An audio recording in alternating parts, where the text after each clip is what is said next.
Umuulan ng malakas ng gabing iyon. Sumisipol ang hangin sa labas habang rumaragasa ang stretcher papasok sa emergency room. "Clear the way! Basketball injury! Possible spinal trauma!" Sigaw ng doktor. Duguan, pawisan, halos walang malay. Ngunit kahit ganon, hindi maikakaila ang kakaibang presensya ng binata. Matangkad, malapad ang balikat, malakas ang tindig ng katawan kahit nakahandusay. Si Denver Morente. At sa isang iglap, 3 nurse ang sabay-sabay na patingin sa kanya. "Vitals dropping! Bilis, ayusin ang IV!" Sa gitna ng kaguluhan, hindi napigilan ni April ang mapatitig habang inaayos ang damit ni Denver. Bahagyang napunit ang jersey nito. At doon, lumitaw ang matipunong katawan ng binata. Grabe! Halos pabulong niyang nasabi. Hindi lang dahil sa gwapo ito, kundi sa lakas ng dating nito. Parang isang lalaking sanay sa laban. "Focus, April," seryosong sabi ni Vicky. Pero nang siya na ang lumapit, sandali rin siyang natigilan. Ang dibdib ni Denver ay malapad, matigas, malinis ang hubog ng kalamnan. At kahit nasa bingit ng panganib, may kakaiban init na tila bumabalot sa paligid nito. Parang may sariling mundo ang lalaking iyon. Sa kabilang banda, tahimik lang si Princess, ngunit ang kanyang mga mata, hindi maalis kay Denver.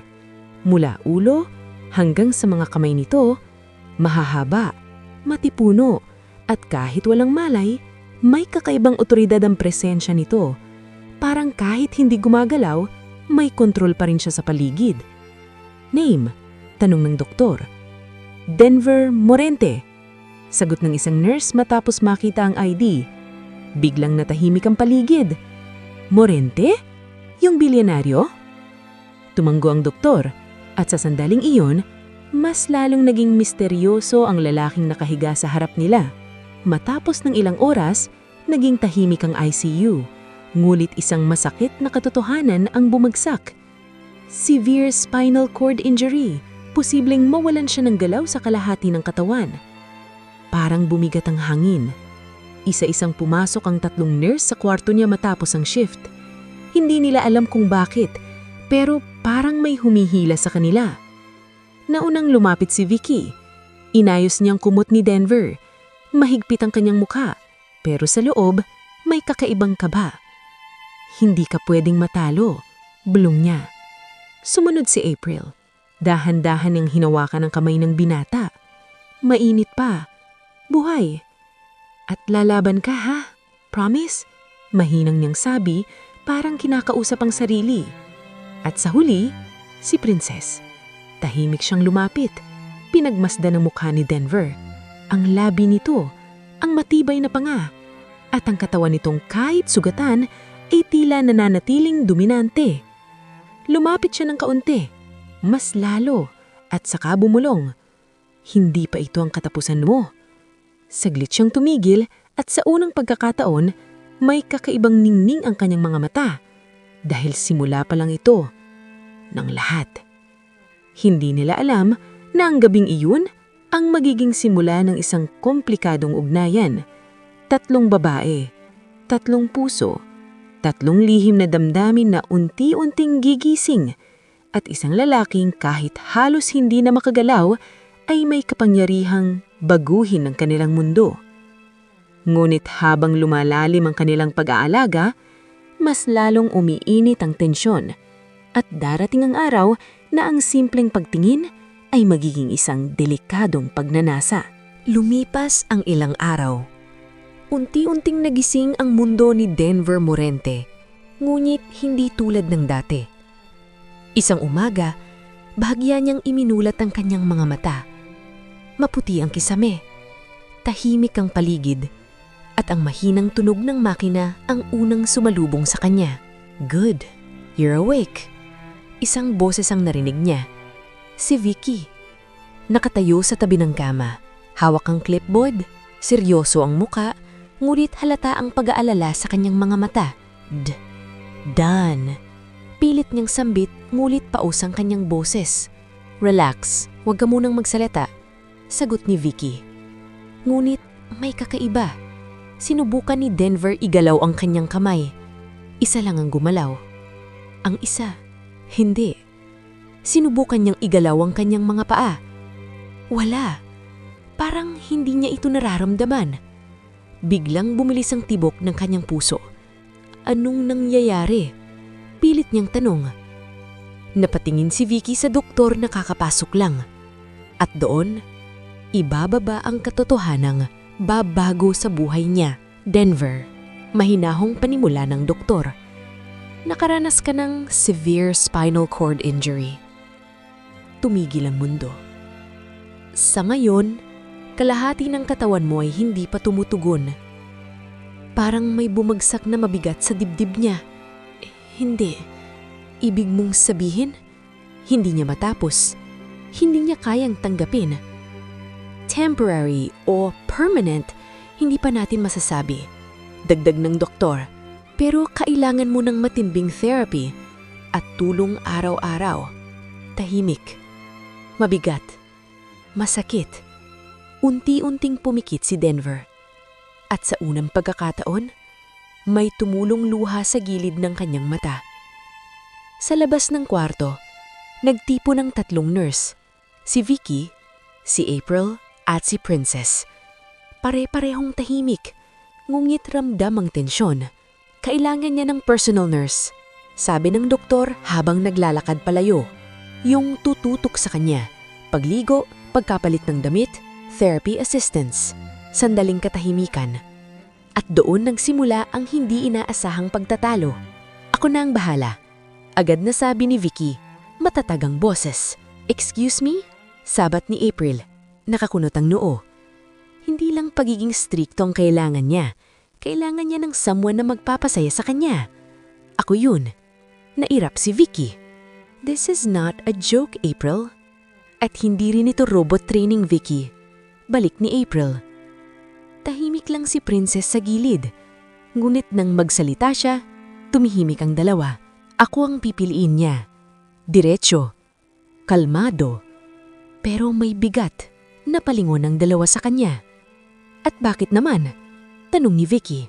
Dahan-dahang ngumiti si Princess. Hindi maingay, hindi pilit, pero may kakaibang kumpiyansa dahil ako ang pinakamaiintindihan niya. Sa loob ng kwarto, tahimik na nakahiga si Denver, ngunit gising na ang kanyang diwa.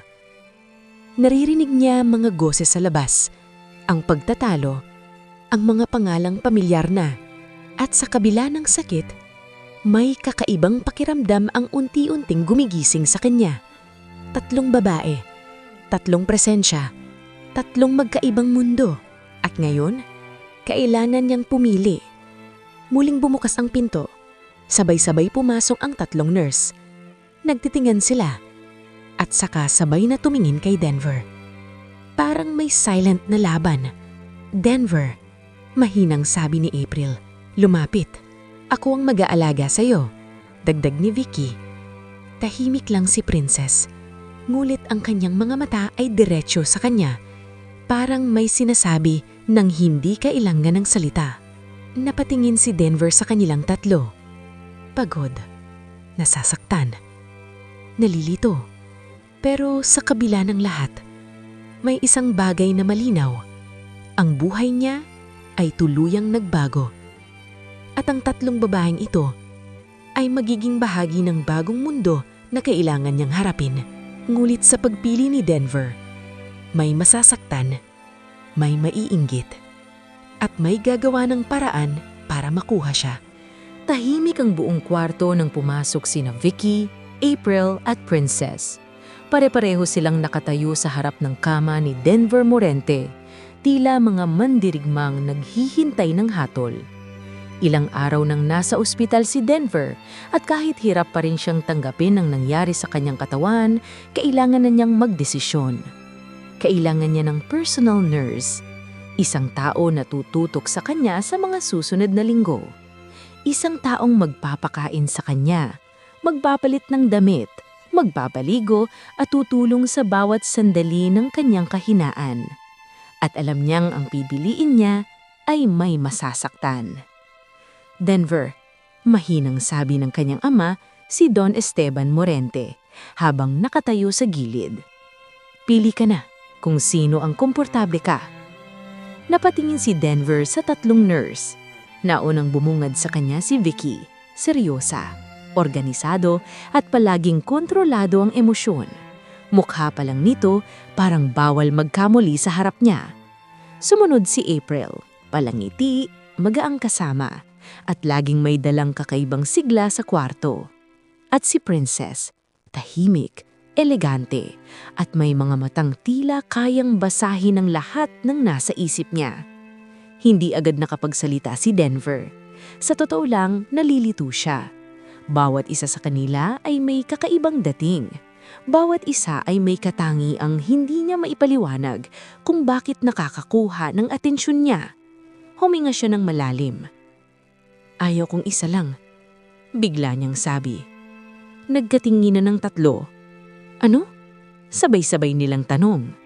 Bahagyang ngumiti si Denver, kahit mabigat pa rin ang pakiramdam niya. Lahat kayo, gusto kong maging personal nurse ko. Natahimik ang buong kwarto, pati ang doktor sa likod ay napaangat ng kilay.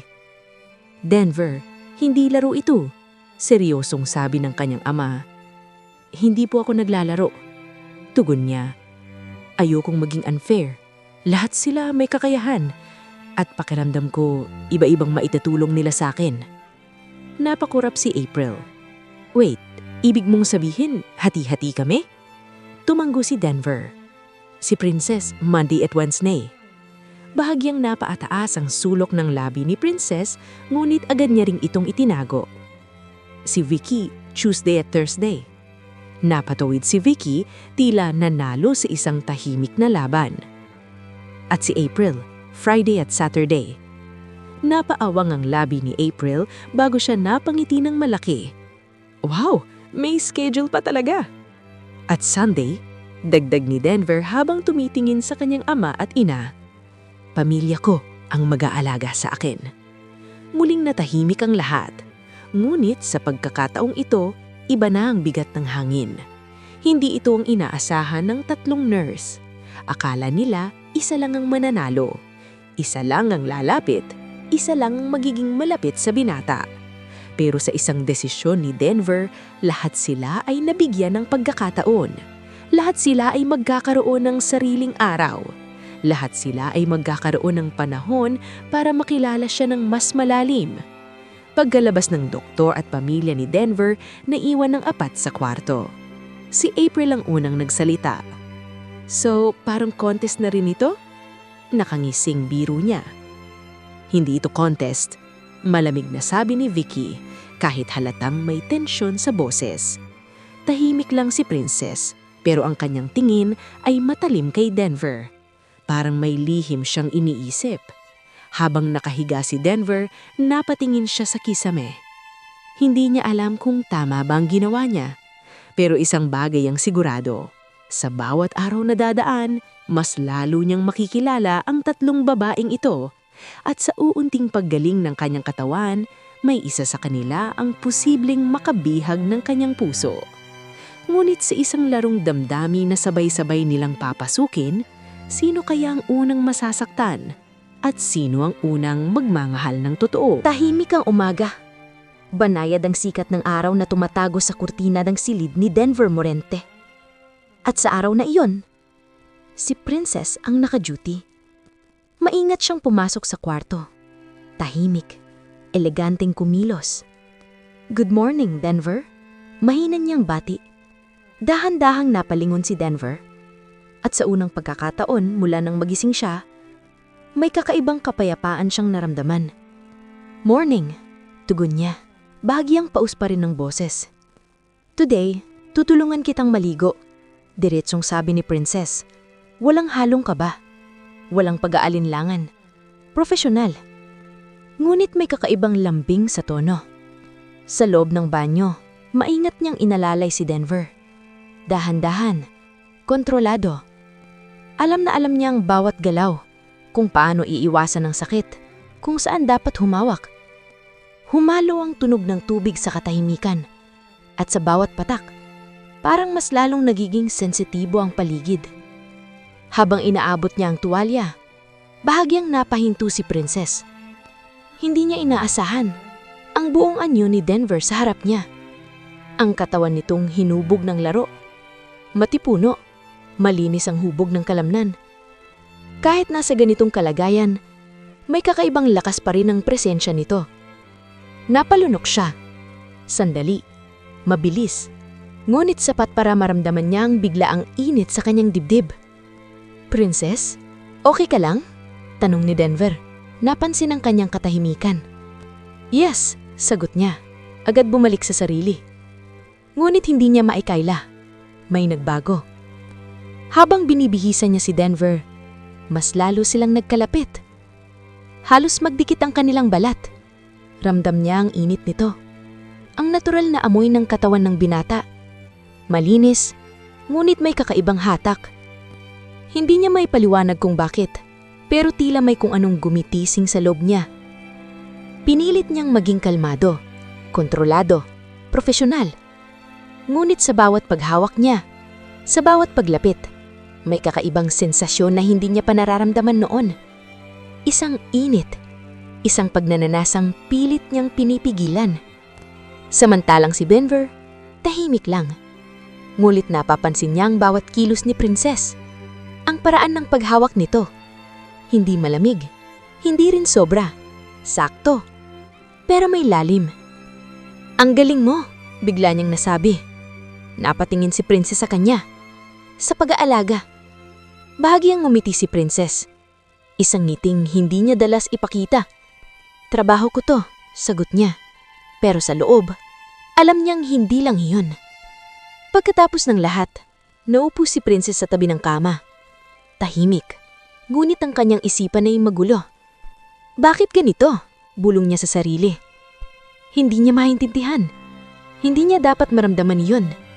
Hindi sa pasyente. Hindi sa ganitong sitwasyon. Ngunit sa tuwing naaalala niya ang sandaling magkalapit sila, muling umiinit ang kanyang pakiramdam. Parang may apoy na unti-unting lumalaki. Sa kabilang banda, napapikit si Denver. Hindi dahil sa pagod, kundi dahil sa kakaibang pakiramdam na iniwan ni Princess. Sa lahat ng nurse na umawak sa kanya, iba siya. Mas tahimik, mas malalim, mas mapanganib. Sa araw na iyon, nagsimula ang isang koneksyon na hindi basta mapuputol. Hindi lang pag-aalaga, hindi lang pasyente at nurse, kundi isang ugnayang unti-unting lalalim at posibleng magdala sa kanila sa isang delikadong damdamin. Ngunit habang pumalalim ang nararamdaman ni Princess, may paparating na araw na hindi lang siya ang makakaramdam nito. Natapos ang araw ni Princess at kasabay ng paglubog ng araw, may bagong presensya ang papalit. Umaga ng Tuesday, mabilis at eksakto ang pagbukas ng pinto. Pumasok si Vicky.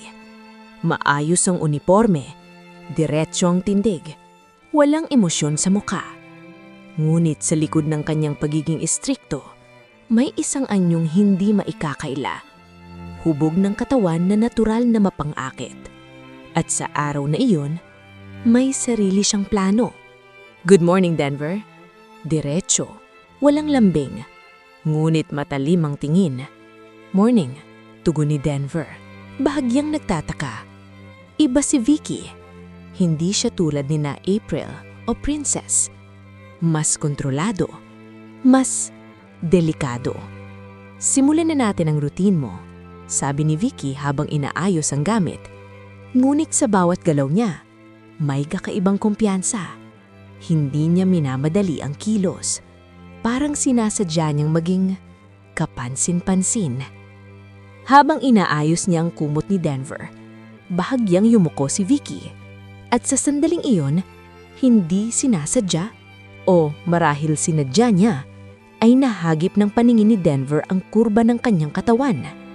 Napalingon siya at agad ding umiwas. Ngunit huli na. Napansin iyon ni Vicky at sa loob-loob niya, may bahagyang ngiti. Hindi siya manhid. Focus ka lang, malamig niyang sabi, ngunit may kakaibang tono. Hindi niya alam kung bakit, pero tila gusto niyang subukin ang kontrol ng binata. Ngunit habang tumatagal, si Vicky mismo ang nahihirapan. Habang pinupunasan niya ang braso ni Denver, napansin niya ang tigas ng kalamnan nito. Malinis, maayos, at kahit hindi ito makagalaw ng buo, may kakaibang lakas pa rin ang presensya nito. Sandali siyang natigilan. Hindi niya inaasahan na siya ang maaapektuhan. Denver, tawag ni Vicky. Okay ka lang? Agad siyang bumalik sa sarili. Yes, I'm fine. Pero sa loob, hindi na siya kalmado. Habang lumalalim ang araw, mas lalo niyang nararamdaman ang kakaibang tensyon sa pagitan nila. Hindi tulad ng kay Princess na tahimik at malalim, kay Vicky, may hamon, may laban, parang may gustong patunayan ng bawat isa. Pagdating ng gabi, natulog si Denver. Tahimik ang kwarto, mahina ang ilaw, at si Vicky, nakatayo sa tabi ng kama. Pinagmasdan niya ang binata. Ang mukha nito, kalmado, ngulit matibay. Ang katawan nitong kahit may limitasyon, ay tila may sariling awtoridad. Dahan-dahan siyang lumapit. Hindi dahil kailangan, kundi dahil gusto niya. Hindi niya napigilang gawin ang isang bagay na hindi pangkaraniwan. Inamoy niya ang katawan ng natutulog na binata. Mula leeg pababa sa maselang parte. Nakaramdam siya ng kakaibang init.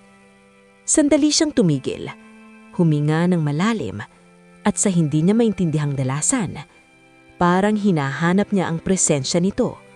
Ang inip, ang natural na amoy ng isang lalaking buhay. Anong nangyayari sa akin? Bulong niya. Hindi siya ganito. Hindi siya basta naaapektuhan. Hindi siya madaling dalhin ng emosyon. Ngunit sa gabing iyon, may pader na unti-unting nababasag. At habang nakatingin siya kay Denver, isang bagay ang malinaw. Hindi lang siya ang may kontrol sa sitwasyon. Dahil kahit hindi gumagalaw ang binata, may kapangyarihan itong guluhin ang kanyang mundo. Sa unang araw pa lang ni Vicky, hindi na ito simpleng trabaho. Ito na ay isang laro na parehong hindi nila alam kung sino ang mananalo. Warning! Ngunit, habang papasok ang susunod na araw, may isang nurse na mas magaan, ngunit mas mapanganib sa ibang paraan. Lumipas ang araw at dumating ang pinakainabangang araw. Friday, araw ni April. Maaga pa lang, tahimik pa ang buong ospital at sa loob ng kwarto ni Denver Morente, mahimbing pa ang tulog ng binata. Dahan-dahang bumukas ang pinto. Sumilip si April, nakangiti. Good morning, pabulong niyang sabi. Kahit alam niyang tulog pa ito, pumasok siya. Tahimik. Magaang ang hagbang, parang ayaw niyang istorbohin ng sandali. Lumapit siya sa kama. At doon, sandali siyang natigilan. Sa unang pagkakataon, walang sakit sa mukha ni Denver. Walang pag-aalala. Walang bigat. Payapa lang. Mas gwapo ka pala kapag tulog, bulong ni April, napapangiti. Unti-unti siyang yumuko at dahan-dahang inilapit ang kanyang kamay sa mukha ng binata. Mahina. Maingat. Ngunit walang kaba, hinaplos niya ang pisngi nito. Makinis. Mainit. Totoo, hindi siya natakot. Hindi siya nagalanganin. Iba si April. Kung ano ang nararamdaman niya, ginagawa niya. Anong pakiramdam? Bulong niya habang nakatitig, parang may kakaibang saya sa loob niya. Isang thrill. Isang saya na bawal. Pero masarap. Biglang. April, napaatras siya ng bahagya. Gising na si Denver. Nagkatiginan sila. Ilang segundo. Tahimik. Matagal ka nang gising? Tanong ni April. Pilit na normal ang boses. Bahagyang ngumiti si Denver. Hindi naman. Sakto lang. May kakaibang kislap sa kanyang mga mata. Hindi galit. Hindi rin nagtataka.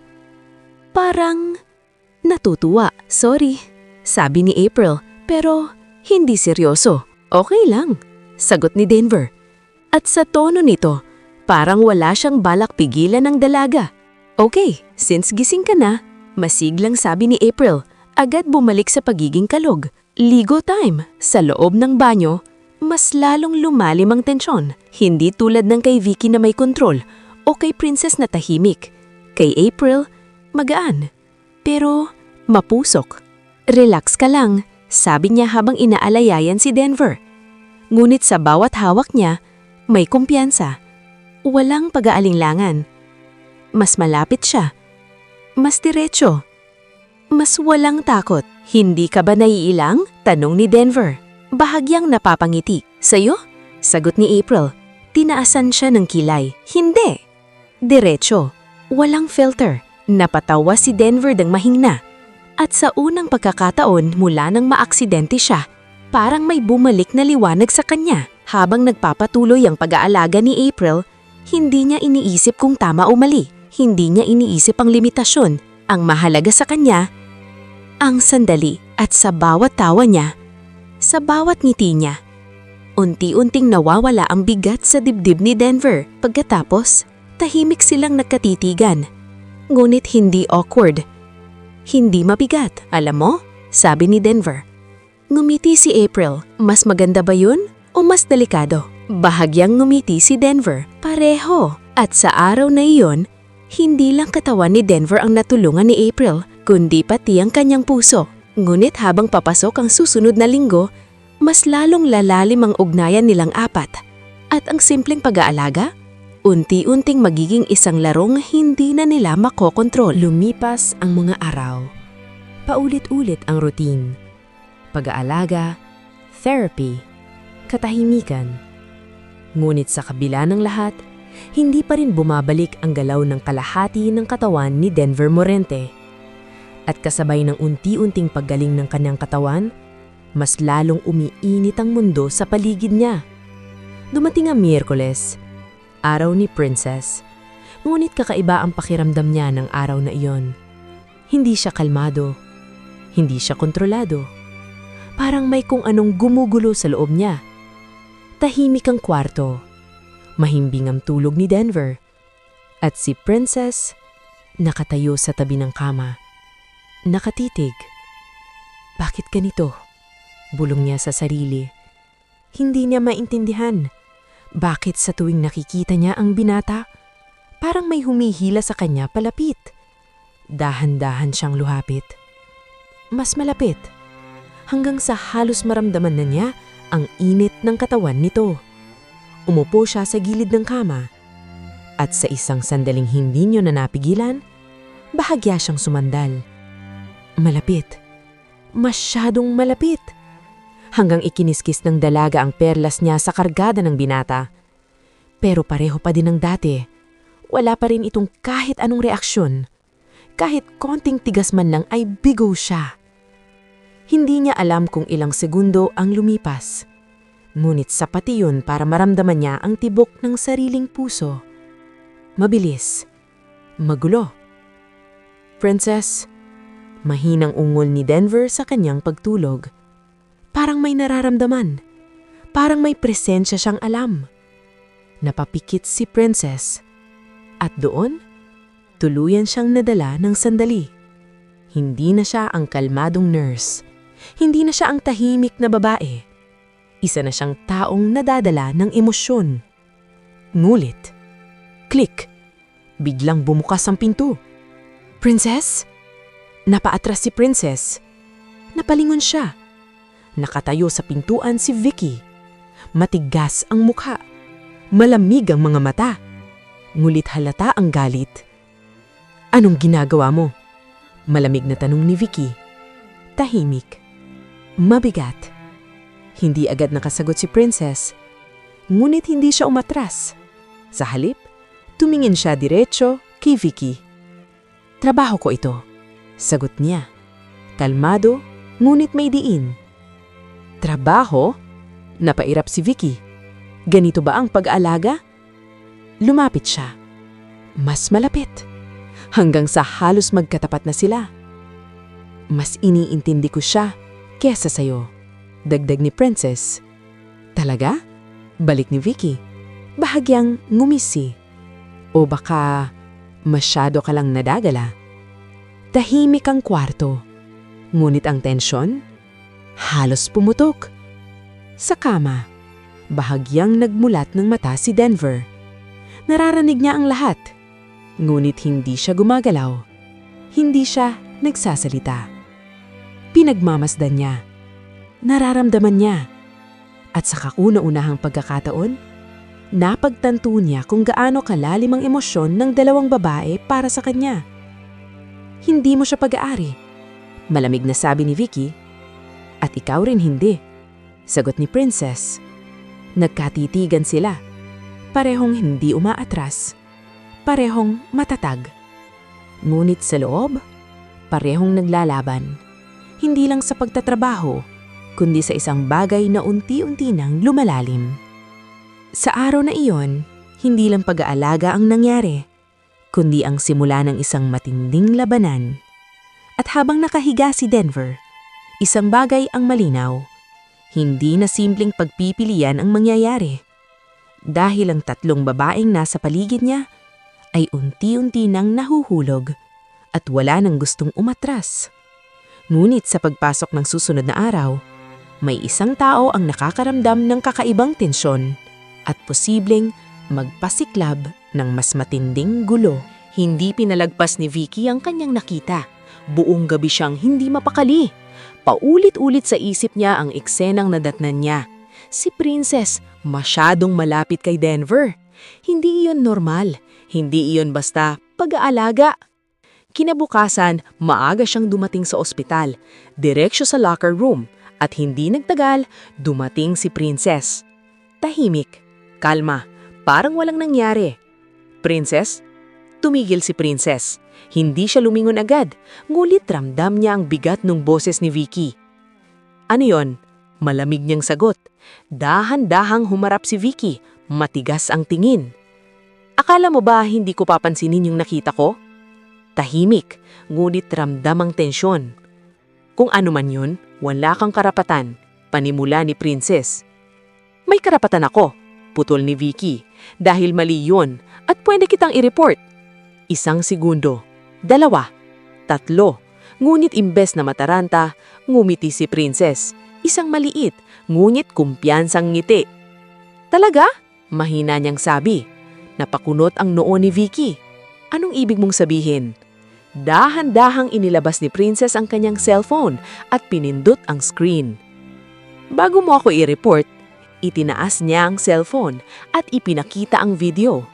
Nanlaki ang mga mata ni Vicky. Anong natigilan siya? Hindi siya makapaniwala.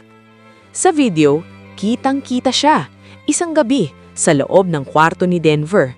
Nakatingin, malapit, masyadong malapit. Hindi malinaw ang detalye, ngunit sapat para ipakita na hindi rin siyang inosente. Binantayan kita, kalmadong sabi ni Princess. Hindi lang ikaw ang marunong mag-observe.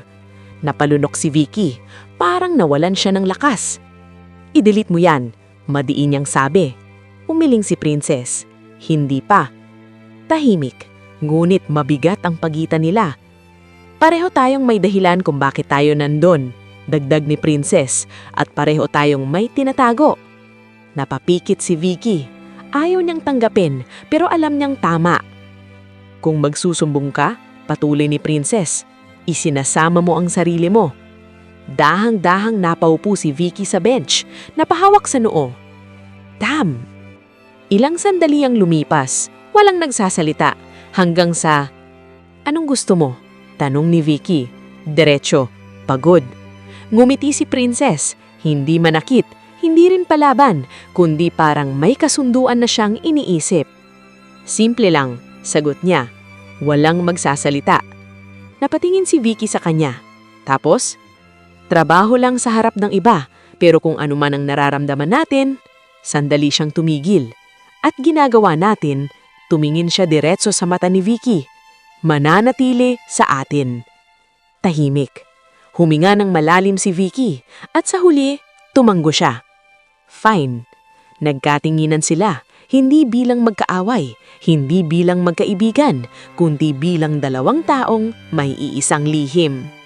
Pero tandaan mo, hindi ako uurong. Bahagyang ngumiti si Princess. Ako rin. Sa sandaling iyon, nabuo ang isang kasunduang hindi dapat mangyari, isang lihim na magdudugtong sa kanila at posibleng sumira sa kanila sa huli. At sa gitna ng lahat ng ito, si Denver, na walang kaalam-alam na ang mga babaeng nag-aalaga sa kanya ay may mga damdaming unti-unti nang nagiging delikado. Warning, ngunit hindi pa tapos ang lahat dahil may isang taong hindi pa nakakaalam ng lihim na ito at kapag nalaman niya ito, mas lalala ang gulo. Araw ng duty ni April. At gaya ng dati, maaga siyang dumating. Ngunit sa araw na iyon, may kakaibang excitement sa kanyang mga mata. "Good morning, Pogi!" Nakangiting bati niya habang papasok sa kwarto. Bahagyang napangiti si Denver. "Good morning." Mas malinaw na ang boses niya ngayon. Mas buhay. "Ready ka na sa ligo?" Masiglang tanong ni April. "Wala naman akong choice." Biro ni Denver. Napatawa si April. "At least, honest ka." Sa loob ng banyo, maingat siyang kumilos, ngunit hindi tulad ng iba. Mas magaan ang atmosphere. Mas relaxed. Habang pinumpunasan niya ang katawan ni Denver, napansin niya ang isang bagay. Bigla siyang natigilan. "Denver?" Napatingin ang binata. "Ano?" Hindi agad nagsalita si April. Ngunit ang kanyang mga mata ay puno ng gulat at excitement. "May nararamdaman ka ba?" tanong niya. Napakunot ang noo ni Denver. "Anong ibig mong sabihin?" Sandaling katahimikan. "Parang may nagbabago." Mahina niyang sabi. May pagtigas sa kargada nito. Napatingin si Denver sa kanya. At sa sarili niya, may napansin din siya. Hindi niya maipaliwanag, ngunit may bahagyang sensasyon. Mahina, pero totoo. "Hindi pa malinaw," sabi ni Denver, halatang naguguluhan. "Pero parang may konting pakiramdam." Biglang lumiwanag ang mukha ni April. "Denver, that's good news." Napatawa siya. Totoong saya, hindi pilit. "Alam mo kung anong ibig sabihin nun?" Dagdag niya. "Unti-unti kang bumabalik." Napatingin si Denver sa kanya. Sa unang pagkakataon, may pag-asa sa kanyang mga mata. "Talaga?" tanong niya halos hindi makapaniwala. "Of course," sagot ni April. "Hindi ka pa tapos." Ngunit kahit may pag-asa, hindi pa rin mawawala ang katotohanan. Tinignan ni Denver ang sariling ng katawan. May mga bahagi pa ring hindi niya maramdaman. May mga galaw na hindi niya magawa. Pero, mahina niyang sabi, hindi pa rin kumpleto. Napahinto si April. Unti-unting lumambot ang kanyang ekspresyon. "Hindi naman kailangang maging mabilis," sabi niya. "Ang importante, may progreso." Tahimik. Ngunit may lalim. Habang tinutulungan niya si Denver matapos maligo, mas naging maingat siya. Mas attentive.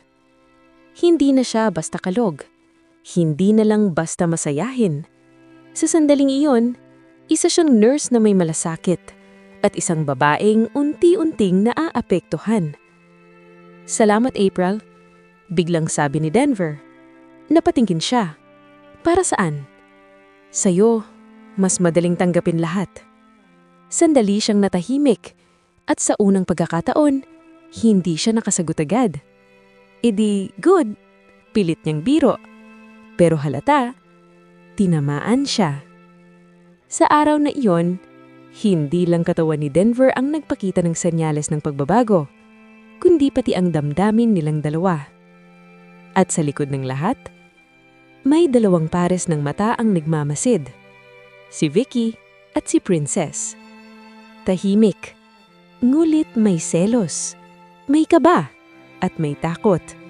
Dahil sa unang pagkakataon, si April, ang mukhang pinakamagaan sa kanilang tatlo, ay maaaring maging pinakamapamanib.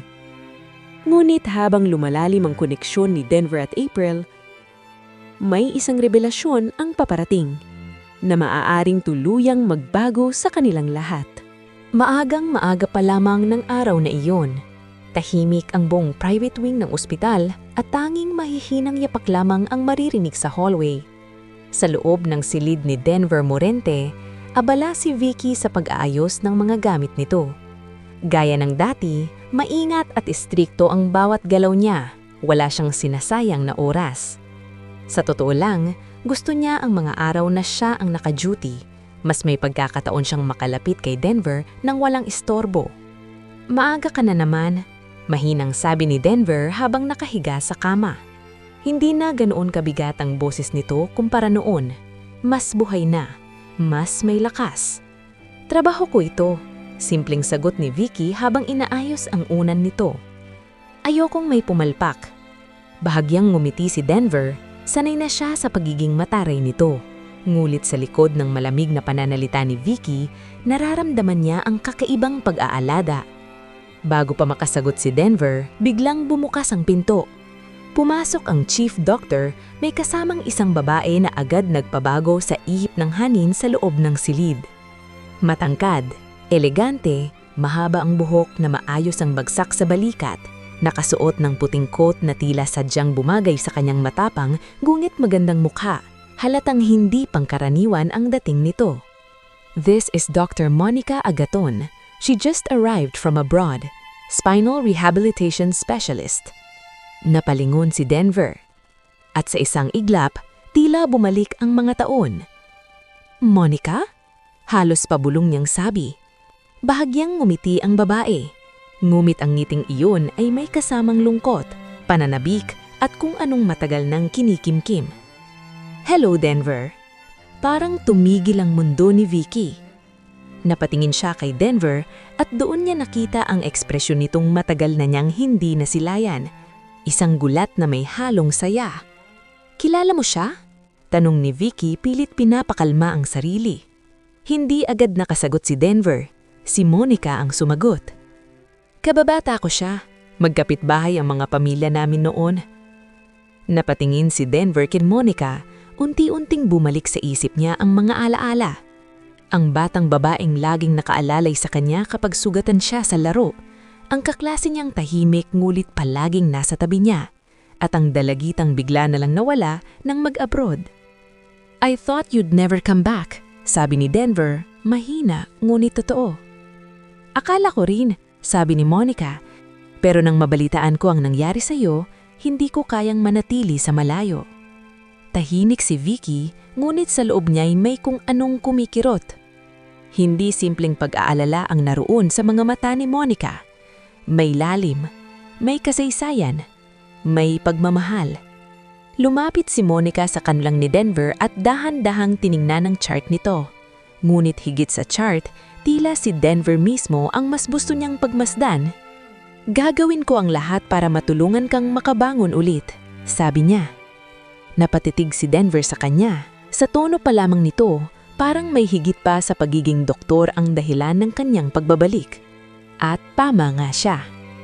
Sapagkat sa loob-loob ni Monica, hindi lang ang paggaling ni Denver ang ipinagdarasal niya, kundi ang pagkakataong maituloy ang isang relasyong kailanman ay hindi nabigyan ng tamang panahon. Ngunit hindi niya alam na sa pagbabalik niya, papasok siya sa mundong masalimuot na. Dahil hindi na siya nag-iisang babae sa paligid ni Denver. At sa gilid ng silid, tahimik na nakakuyom ang kamao ni Vicky. Sa unang pagkakataon, nakaramdam siya ng tunay na banta. Hindi dahil doktor si Monica, kundi dahil ito ang babae na may hawak ng nakaraan ni Denver. At sa laban ng puso, minsan, ang nakaraan ang pinakamahirap kalabanin. Sa nurse station, tahimik ang paligid, ngunit mabigat ang usapan. "Nakita niyo ba siya?" Bulong ni April, nakasandal sa counter. "Hindi lang nakita," sagot ni Vicky, malamig ang tono. "Ramdam." Tahimik si Princess, ngunit ang kanyang mga mata ay malalim. Hindi siya basta doktor, dagdag ni Vicky. May history sila ni Denver. Napabuntong hininga si April. "Grabe, akala ko tayo-tayo lang ang problema." "Hindi na ngayon," sagot ni Princess. Nagkatiginan silang tatlo. Sa unang pagkakataon, hindi sila nag-aaway, hindi sila naglalaban, kundi pare-pareho silang may iisang kalaban, si Monica. Hindi tayo pwedeng magpatalo, sabi ni Vicky. Hindi rin tayo pwedeng mag-away-away, dagdag ni April. Tahimik si Princess, ngunit dahan-dahan siyang tumanggo. Sa sandaling iyon, nabuo ang isang tahimik na kasunduan. Samantalang sa loob ng kwarto, nakatingin si Denver sa kisame. Magulo ang isip niya. 3 nurse, 3 magkakaibang damdamin. At ngayon, may isang babaeng mula sa nakaraan. Monica, bulong niya. Isang pangalan na matagal niyang hindi binigkas.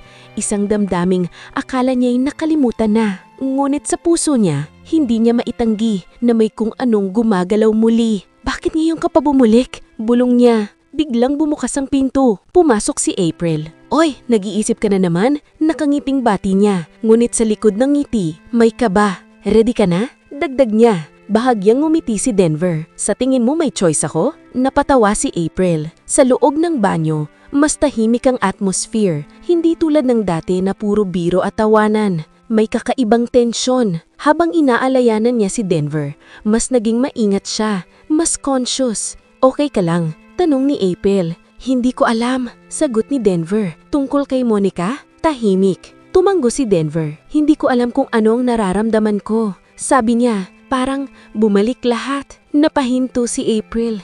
May kirot sa dibdib niya. Pero nung umiti pa rin siya. Ako'y? Tanong niya, bahagyang pabiro, ngunit may lalim. Napatingin si Denver sa kanya. Ikaw? Iba. Hindi malinaw, ngunit sapat para magulo ang puso ni April. Habang tinutulungan niya itang matapos, may sandaling napansin niyang tumitigas na naman ang kanyang pagkalalaki. Tahimik, malapit. At sa sandaling iyon, hindi na nila napigilan ang init na nararamdaman. April, pwede mo bang himasin ang kargada ko? Mahigit ilang buwan na din akong tigang simula nang nakaaksidente ako. Biglang namula si April, pero sa loob niya ay gusto niya rin itong gawin. Saglit pa lang niyang ginagawa ang kaghihimas, ngunit may paunti-unting lumabas na malagkit na likido dito. May damdaming pareho nilang nararamdaman, ngunit walang nagsasalita. Ngulit, click, biglang bumukas ang pinto. Napatigil si April. Napalingong si Denver. Nakatayo sa pintuan sina Vicky at Princess. Tahimik, ngulit mabigat ang tingin. Nagkatiginan silang tatlo. At sa isang iglap, bumalik ang tensyon. Mas matindi, mas mapanganib. Busy kayo? Malamig na tanong ni Vicky. Napaatras si April, ngunit hindi siya napaawat.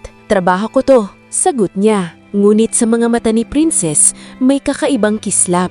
Hindi lang selos, kundi hamon. Habang naroon si Denver sa gitna ng lahat, isang bagay ang malinaw. Hindi na simpleng pag-aalaga ang nangyayari. Ito na ay isang laban.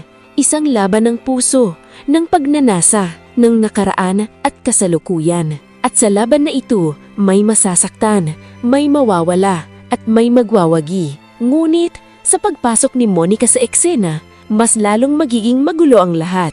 Hindi pa tapos ang eksena. Sa loob ng CR, nakaupo si Denver sa kanyang bathing wheelchair.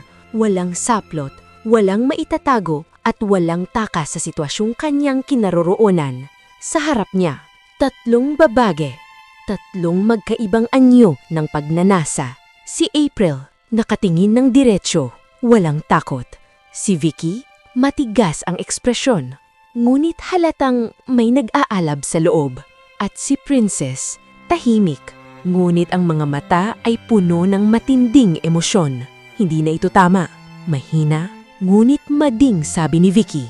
Ngunit hindi siya umaalis, hindi siya umatras. Pero wala na tayong gustong umatras. Sagot ni April. Tahimik si Princess, ngunit ang kanyang presensya mas malakas pa sa kahit anong salita. Nasa gitna si Denver. Hindi makagalaw ng buo, ngunit ramdam niya ang init ng paligid, ang bigat ng mga tingin, ang lalim ng damdamin. Ano bang ginagawa natin? Bulong niya, ngunit walang sumagot. Sa halip, unti-unting lumapit ang 3.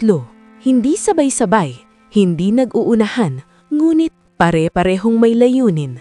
Ang hangin sa loob ng CR ay tila naging mas mabigat, mas mainit, mas mapanganib. Si April ang unang nagsalita. Hindi na lang ito pag-aalaga. Sumunod si Vicky. Hindi na rin ito trabaho. At sa huli, si Princess. Ito na ang gusto natin.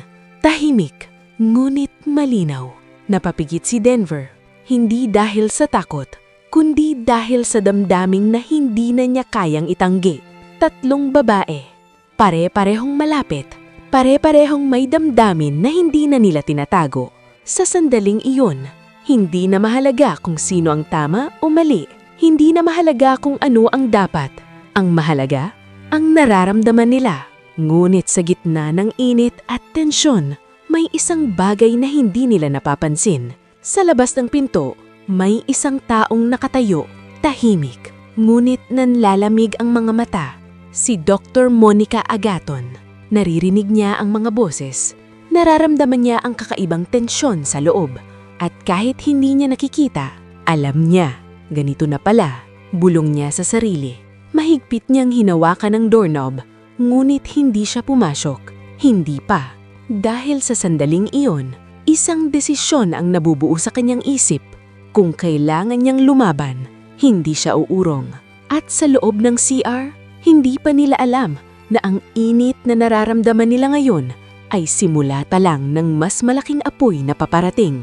Sa pagpasok ni Monica sa eksena, may magbabago, may masisira, at may pipilit mag-angkin kay Denver. Ano man ang mangyari, Hindi pa humuhupa ang tensyon sa loob ng CR. Mainit ang hangin, mabigat ang bawat hinga. At sa gitna nito, nakatayo si Denver. Napapalibutan ng 3 babaeng unti-unti nang nawawalan ng kontrol sa kanilang damdamin. Ngunit, bang! Biglang bumukas ang pinto. Napatigil ang lahat, parang nagyelo ang oras. Sa may pintuan, nakatayo si Doktora Monica Agaton. Nanlalamig ang kanyang mga mata at sa loob nito, nag-aalab ang galit. Anong ginagawa ninyo? Mabagal, madiin, at puno ng paninginig ang kanyang boses. Napaatras si April, napatigil si Vicky, at si Princess tahimik lamang ngunit hindi umiiwas sa tingin. Hindi ito ang iniisip mo, panimula ni April. Talaga? Putol agad ni Monica. Lumapit siya. 1, 2 hakbang, hanggang sa halos kaharap na niya ang 3. 3 nurse sa loob ng CR, kasama ang isang pasyente. Napailing siya. Alam niyo ba kung gaano kabigat ang ginagawa ninyo? Tahimik, walang makasagot. Ngulit sa gitna ng katahimikan, nagsalita si Denver. Monica, napatingin ng lahat sa kanya. Hindi nila kasalanan. Ano? Nanlaki ang mata ni Monica. Tinanong nila ko kung okay lang. Dagdag ni Denver, bagamat halatang hirap siya. At hindi ko sila pinigilan. Mas lalong tumindi ang galit sa mukha ni Monica. Hindi mo sila pinigilan? Ulit niya. Denver, ikaw ang pasyente. Hindi mo kailangang pumayag sa ganito. Ngunit hindi sumagot si Denver. Sa halip, tumitigyang siya sa kanya. Tahimik, ngunit may laman. At doon napagtanto ni Monica na hindi lang ito simpleng sitwasyon. Hindi lang basta nurse at pasyente. May damdamin na, may koneksyon na, at higit sa lahat, may gusto si Denver. Mahigpit na napakuyom ang kamao ni Monica. Makakarating ito sa management. Hindi ko hahayaang mangyari ito sa loob ng ospital na ito. Napatingin si Vicky. Gagawin mo talaga yan? Oo, walang pag-aalinlangang sagot ni Monica. Ngunit sa pagkakataong iyon, si Princess ang nagsalita. Sigurado ka? Napalingon si Monica. May kakaibang kumpiyansa sa boses ni Princess. Dahil kung sisirain mo kami, dahan-dahan siyang lumapit. Masisira mo rin siya. Tumango siya patungo kay Denver. Napahinto si Monica. Alam mo kung gaano kahalaga ang mental state niya sa recovery. Dagdag ni Princess. Kung mawawala kami, hindi siya gagaling. Tahimik. Ngunit tumama ang salita. Napatingin si Monica kay Denver at sa unang pagkakataon, nakita niyang kahinaan nito. Hindi lang sa katawan, kundi sa puso. Hindi siya sumagot agad. Hindi siya makagalaw. Dahil ngayon, hindi lang siya doktor. Isang babaeng nagmamahal. At nararamdaman niyang huli na siya sa laban. Ngunit hindi pa tapos. Hindi pa ito ang huli. Malamig niyang sabi. At hindi ako uurong. Tumalikod siya at dahan-dahang lumabas ng CR. Pagkasara ng pinto, tahimik ang lahat. Ngunit malinaw na, ang laban ay nagsimula na. Sa pagharap ni Monica sa 3 nurse, mas lalong lalalim ang gulo. At sa susunod, kailangang pumili si Denver. Sumunod na araw, tahimik ang kwarto ni Denver Morente. Ngunit may kakaiba. Unti-unti siyang nagising, hindi dahil sa ingay, kundi dahil sa pakiramdam. Isang bagay na matagal na niyang hindi naramdaman. Napakunot ang noon niya. Sinubukan niyang igalaw ang kanyang kamay at gumalaw ito. Nanlaki ang kanyang mga mata. Mabilis ang tibok ng puso niya. Sinubukan niyang igalaw ang kanyang paa. Hindi pa ganap. Ngunit may tugon. Hindi. Posible. Mahina niyang bulong. Bigla siyang napabangon ng bahagya. Hirap pa rin. Ngunit hindi na tulad ng dati. Gumalaw. Ako. Agad niyang pinindot ang nurse call button. Ilang segundo lang, bumukas ang pinto. Unang pumasak si April. Denver? Napahinto siya. Nanlaki ang mata. Gumalaw ka? Sumunod si Vicky at agad niyang tinignan ang chart. Ngunit, nang makita ang galaw ni Denver, nawala ang kanyang kontrol. This is impossible. At sa huli, pumasok si Princess. Tahimik. Ngunit, ang kanyang mga mata ay puno ng gulat. Anong nangyari? Tanong ni April. Hindi ko alam, sagot ni Denver. Bigla na lang parang bumalik. Nagkatinginan ng 3 nurse. May kaba, may tanong. At sa pintuan, may isang taong tahimik na nakamasid. Si Monica. Dahan-dahan siyang lumapit. Let me see. Sinuri niya si Denver. Maingat. Eksakto. Profesional. Ngunit, habang ginagawa niya iyon, hindi niya maikaila ang pagkamangha. Your body is responding, sabi niya. Mas mabilis kaysa sa inaasahan. Pero bakit? Tanong ni Vicky. Tahimik si Monica. May mga kaso, paliwanag niya, na kapag may matinding emotional trigger o psychological shift, biglang nagre-respond ang katawan. Nakapatingin ang lahat kay Denver. Emotional trigger. Lahat sila alam kung ano ang nangyari kahapon. Napatingin si April, kay Princess, kay Vicky, at sa huli, kay Monica. Ako ba? Tanong ni Monica, mahina. Napatingin si Denver sa kanya. Hindi siya agad sumagot. Dahil sa totoo lang, hindi rin niya alam. 3 babaring kasama niya sa bawat araw. 3 presensya na nagbigay sa kanya ng init, lakas, at dahilan para lumaban. At isang babaeng bumalik na may hawak ng kanyang nakaraan. Sino? Bulong niya. Tahimik ang lahat. Walang makakasagot. Dahil sa sandaling iyon, hindi mahalaga kung sino ang dahilan.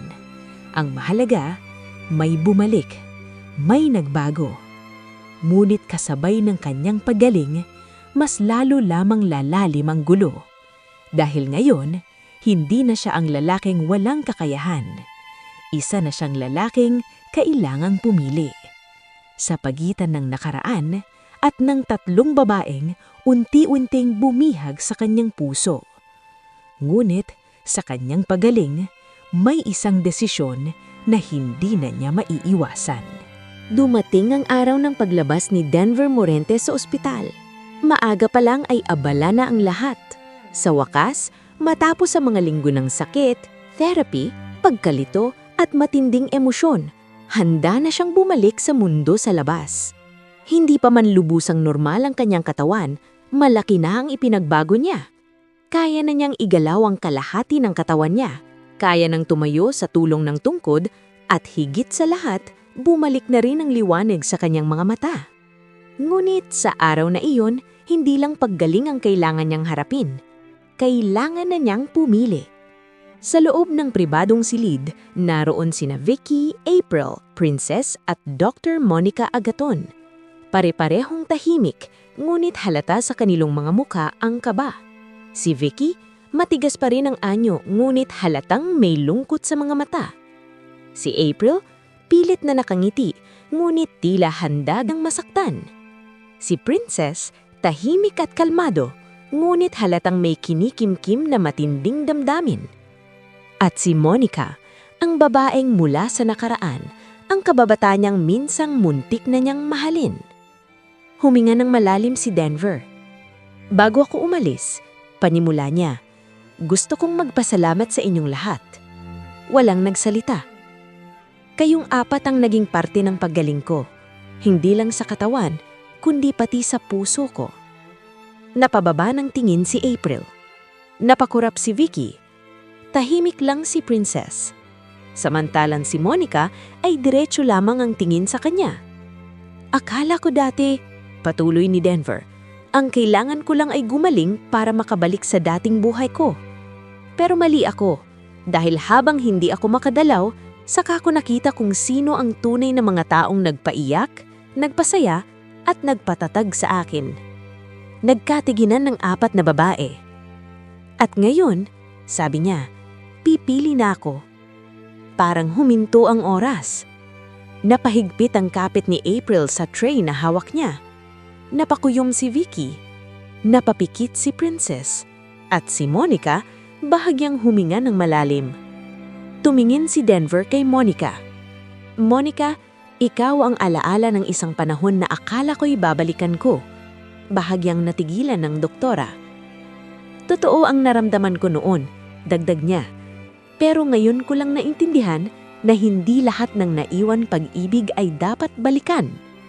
Unti-unting nanlabo ang mga mata ni Monica, ngunit pinilit niyang ngumiti. Pagkatapos ay tumingin si Denver kina Vicky, April at Princess. Kayo namang tatlo, naging parte kayo ng pinakamahina kong yugto. Pero sa totoo lang, hindi ako makakapili sa inyo. Nanlaki ang mga mata nilang tatlo. Dahil mali ang piliin ng isa kung ang dahilan ko lang ay yung sakit, awa, init ng damdamin o kalituhan. Tahimik ang silid. Anong ibig mong sabihin? Halos pabulong na tanong ni April. Huminga ng malalim si Denver. Ang pinipili ko ay ang sarili ko muna. Parang bumagsak ang katahimikan sa buong kwarto. Ngunit hindi iyon ang wakas. Ngumiti si Denver at saka tumingin kay Princess. Pero may isang taong gusto kong hintayin kapag tuluyan na akong magaling. Napatingin ang lahat kay Princess. Nanigas ang dalaga. Princess, sabi ni Denver, ikaw ang pinakatahimik, pero ikaw ang unang nakita kong hindi lang naaakit sa akin, kundi nakakaintindi sa sakit ko kahit walang salita. Hindi kita pipiliin ngayon, pero kapag bumalik ako na buo na ulit ang sarili ko, sana nandun ka pa rin. Napaluha si Princess. Si Vicky naman ay napangiti ng mapait, ngulit tumanggo. Si April naman ay napabuntong hininga at saka bahagyang natawa. Grabe ka, Denver! Patwist ka rin pala, sabi ni April. Lumapit si Monica at marang tumanggo. You made the right choice, sabi niya. Healing first, love later. Nang araw ding iyon, lumabas si Denver ng ospital na may tungkod, ngunit taas noo. Hindi man niya inuwi ang isang babae sa kanyang tabi, inuwi niya naman ang pinakamahalagang aral. Na ang tunay na pag-ibig ay hindi minamadali. Na ang pusong sugatan ay hindi dapat pumili dahil lang sa lungkot, pagnanasa o pangangailangan. At ang taong tunay na para sa'yo ay mananatili kahit hindi mo agad ang kinin. Pagkalabas ni Denver ng ospital, may iniabot si Princess sa kanya. Isang lumang litrato nila nung bata pa sila. Nanlaki ang mata ni Denver. Hindi mo ba naaalala? Mahinang tanong niya. Umiling si Denver. Ngumiti si Princess habang umiiyak. Ako ang batang babaeng iniligtas mo noon sa court bago pa si Monica. At doon niya naalala. Ang batang umiiyak sa gilid ng basketball court, ang batang ipinagtanggol niya noon, ang batang nangakong babalik balang araw. Si Princess pala ang pinakaunang babaeng nahulog ang loob sa kanya. Wakas. Moral lesson? Ang tunay na pag-ibig ay hindi lang nasusukat sa pagnanais o pag-aalaga sa oras ng kahinaan. Mas totoo ang pag-ibig na marunong maghintay, magalang at magmamahal sa tamang panahon. Minsan, bago mo mahanap ang tahong para sa iyo, kailangan mo munang buuin ang sarili mo.